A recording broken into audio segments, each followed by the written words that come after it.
Bismillahirrahmanirrahim. Assalamualaikum warahmatullahi wabarakatuh. Alhamdulillahirabbil alamin wa bihi nasta'in ala umurid dunya waddin. Asyhadu an la ilaha illallah wa asyhadu anna Muhammadan abduhu wa rasuluh la nabiyya ba'da amma ba'du. Yang paling utama, marilah kita sampaikan puja dan puji syukur atas kehadiran Allah Subhanahu wa taala yang mana telah memberikan kesempatan agar dapat menyaksikan video presentasi dari penelitian ini. Selamat berbingkiskan salam terpopuler kita hadiahkan kepada junjungan alam, yakni Nabi besar Muhammad SAW, dengan sama-sama melafazkan Allahumma sholli ala sayyidina Muhammad wa ala ali sayyidina Muhammad. Yang terhormat Ibu dosen pembimbing, yakninya Ibu Dr. Elvi Rahmi MSI, dan yang terhormat Ibu dosen penguji, yakninya Ibu Mimi Herman MPD. Bella, perkenalkan, nama saya Mutiara Nadila dengan NIM 2030110010. Baik, di sini izinkan saya untuk menyampaikan dari hasil proposal skripsi pada penelitian ini yang berjudul Analisis Faktor-Faktor Penyebab Kesulitan Belajar Siswa dalam Pembelajaran Kimia pada Siswa kelas 10 di SMA Negeri 1 Sungai Tarap tahun ajaran 2022/2023.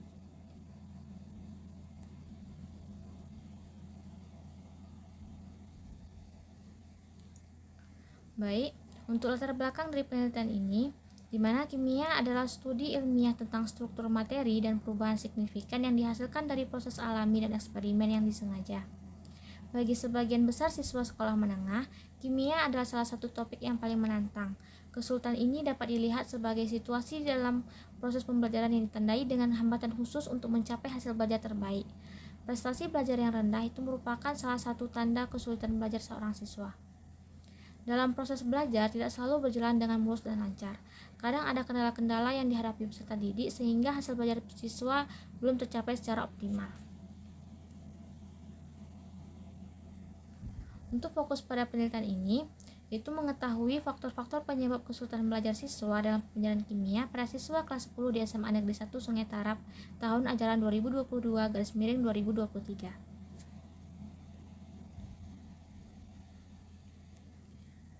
Subfokus penelitian ini yang pertama, kesulitan belajar dalam pembelajaran kimia kelas 10, dan yang kedua, faktor-faktor penyebab kesulitan belajar siswa dalam pembelajaran kimia pada siswa kelas 10.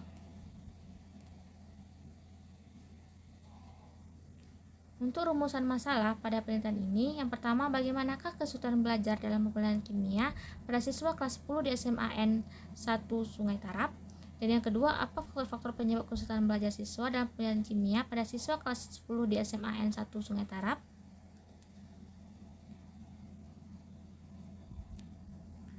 Selanjutnya, tujuan penelitian. Yang pertama yaitu untuk mengetahui kesulitan belajar dalam pembelajaran kimia pada siswa kelas 10 di SMA Negeri 1 Sungai Tarap.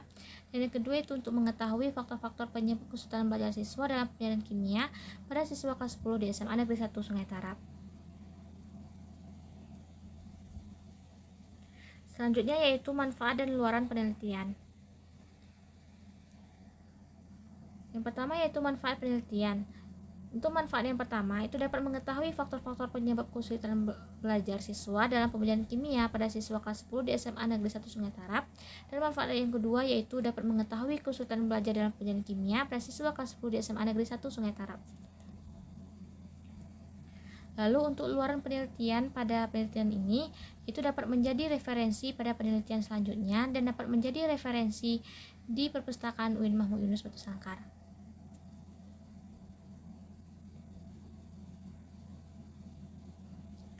Selanjutnya yaitu definisi operasional. Yang pertama yaitu analisis. Analisis merupakan kegiatan berpikir untuk memecahkan suatu masalah yang nantinya akan dikaji atau dipelajari secara detail. Lalu yang kedua, faktor-faktor penyebab kesulitan belajar. Lingkungan belajar yang kurang mendukung, fondasi pendidikan yang lebih lemah, lingkungan belajar yang tidak menguntungkan, strategi pengajaran yang buruk, dan penyampaian topik yang buruk adalah semua faktor yang berkontribusi terhadap kesulitan belajar. Siswa dengan ketidakmampuan belajar itu akan mengalami kesulitan memahami dan mengingat apa yang telah mereka pelajari di bidang berbicara, mendengarkan, membaca, menulis, berpikir, dan juga berhitung. Lalu yang ketiga, pembelajaran kimia. Dalam rangka memberikan siswa berbagai pengalaman di bidang kimia sesuai dengan kebutuhan isi, guru menggunakan metode pengajaran yang menarik dan sumber daya pengajaran kimia untuk melaksanakan kegiatan mengajar kimia. Lalu, kajian teori. Yang pertama, belajar. Belajar adalah proses yang menghasilkan perubahan perilaku setelah hasil dari pengalaman. Jadi belajar adalah perubahan kinerja yang disebabkan oleh praktek. Lalu yang kedua itu kesulitan belajar. Setiap proses belajar tidak selalu berjalan dengan apa yang diharapkan. Terkadang ada kendala-kendala atau kesulitan yang harus dilalui. Adapun gejala-gejala sebagai indikator adanya kesulitan belajar pada peserta didik, yang pertama yaitu menunjukkan prestasi yang rendah dibandingkan dengan kinerja rata-rata kelompok kelas. Yang kedua, pekerjaan yang dilakukan tidak sebanding dengan hasil yang diperoleh. Lalu yang ketiga, pembelajaran lambat yang terus-menerus gagal dari teman-teman mereka di semua bidang seperti memecahkan masalah atau menyelesaikan proyek. Lalu yang keempat, menampilkan sikap abnormal seperti ketidakpedulian dan lain-lainnya. Lalu menunjukkan perilaku yang berbeda, misalnya mudah tersinggung, murung, pemarah, bingung, kurang gembira, dan selalu bersedih. Selanjutnya itu faktor-faktor penyebab kesulitan belajar siswa. Ada dua kategori yang mempengaruhi pembelajaran kimia. Yang pertama itu ada faktor internal dan faktor eksternal.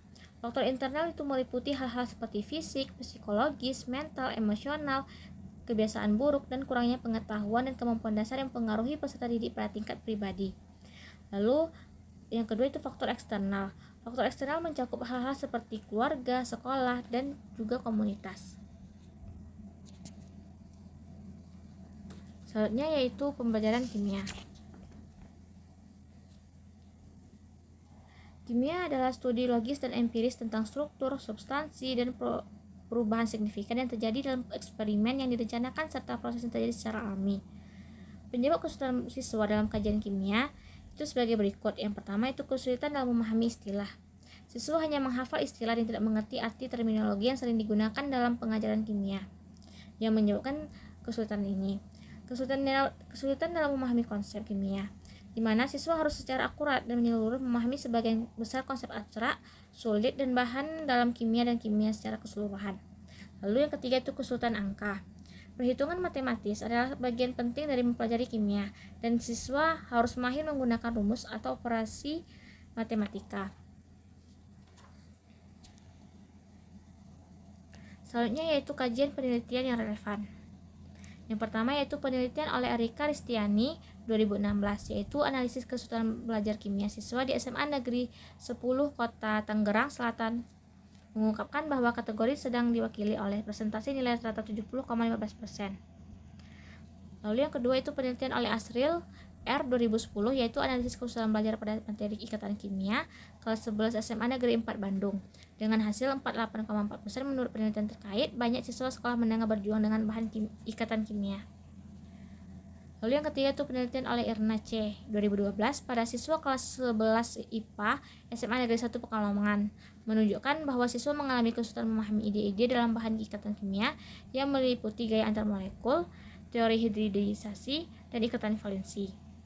Lalu yang keempat itu penelitian yang dilakukan oleh Yakina 2017 tentang analisis kesulitan belajar siswa pada mata pelajaran kimia kelas 10 di SMA Negeri 1 Sungai Ambawang. Selanjutnya yaitu jenis penelitian, di mana pada penelitian ini peneliti mengambil pendekatan deskriptif, kualitatif. Penelitian deskriptif itu didefinisikan sebagai penelitian tentang isu-isu yang disajikan sebagai fakta terkini dari suatu popularisasi. Selanjutnya itu subjek penelitian, yaitu guru kelas serta siswa kelas 10 di SMA Negeri 1 Sungai Tarap. Lalu untuk objek penelitian, yaitu upaya guru dalam mengatasi kesulitan belajar pada pembelajaran kimia di kelas 10 SMA Negeri 1 Sungai Tarap. Selanjutnya instrumen penelitian. Yang pertama yaitu lembar observasi, yang kedua itu pedoman wawancara, dan ketiga pedoman dokumentasi. Selanjutnya yaitu sumber data. Sumber data pada penelitian ini yaitu data primer. di mana dikenal juga dengan data utama atau data yang berasal langsung dari sumbernya, di mana dokumen, wawancara, catatan lapangan, dan observasi itu digunakan sebagai sumber data. Selanjutnya yaitu teknik pengumpulan data. Teknik pengumpulan data pada penelitian ini yang pertama itu adalah observasi, wawancara, dan juga dokumentasi. Selanjutnya yaitu teknik analisis data. Teknik analisis data pada penelitian ini yaitu ada reduksi data, penyajian data, dan juga penarikan kesimpulan. Pada reduksi data, itu memerlukan meringkas, memilih hal-hal penting, berkonsentrasi pada hal-hal yang berkaitan dengan topik penelitian, mencari tema dan pola, dan pada akhirnya memberikan gambaran yang lebih jelas dan membuatnya lebih mudah untuk mengumpulkan data lebih lanjut. Yang kedua itu penyajian data, di mana setelah mereduksi data kemudian harus disajikan. Dalam penelitian kualitatif, data dapat disajikan secara visual menggunakan grafik, tabel, diagram alur, piktogram, dan simbol lainnya. Untuk membuat data lebih mudah dipahami, informasi dapat dikategorikan dan diatur dalam pola hubungan melalui presentasi. Selanjutnya yaitu penarikan kesimpulan. Menarik kesimpulan itu dapat membantu memecahkan masalah yang telah ada sejak awal, tapi mungkin tidak bekerja dalam penelitian kualitatif karena masalah dan formulasi masalah berubah ketika penelitian dilakukan di lapangan.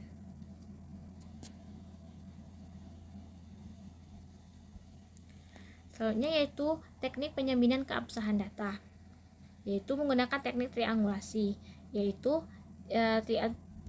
Teknik triangulasi adalah ide metodologis dalam penelitian kualitatif yang perlu diketahui oleh peneliti.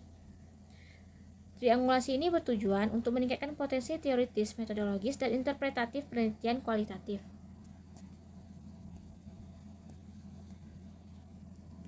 Baik, mungkin sekian presentasi proposal penelitian yang dapat saya sampaikan. Jika ada salah katanya saya mohon maaf. Saya akhiri dengan wabillahi taufiq wal hidayah, waridha wa inayah. Wassalamualaikum warahmatullahi wabarakatuh.